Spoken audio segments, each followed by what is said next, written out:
No te wā I whakaritea I te marae o Tāwhao I te awa mutu e rua te kaumārima tau ki muri I timata ai hoki te wānanga o Aotearoa. I te rānei I whakanui a te huritau o Tāwhao, tētahi o ngā marae tuatahi o te motu I whakatūria ki runga I te whenua o tētahi kura auraki. He rangi nui tēnei mo te kiingi Māori, tētahi o ngā ringaringa o te whare wānanga o Aotearoa I ngā tau ki muri. He mana I roto I te whare nei, hei whakarāhui mai I ngā Māori me ngā Pākehā.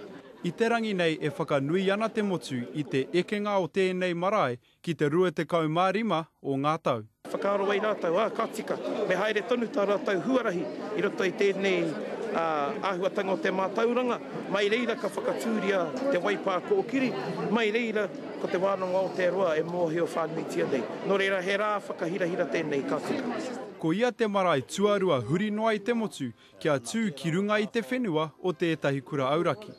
Engari, kāore te hapori whakai ki āia I te tuatahi, I riro hoki mā te mōkete, te kaupapa hei kawe. Ko ngaro ngā rarurarura I naine, ko noho kotahi te iwi Pākehā Māori o te awamutu.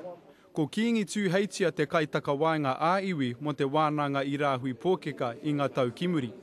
I naine ko ia kē te kai whakanui. Ko ngā mahi āringa, ngā mahi whakairo, ngā mahi taiao, kei te mahi ai konei, ngā taonga e maohi o tiana e o tātou tamariki Māori. Ko te tūmanako, kia tū ētahi atu momo marae pēnei, hei hāpai ngā kaupapa mātauranga. He ta Gardner, te karere.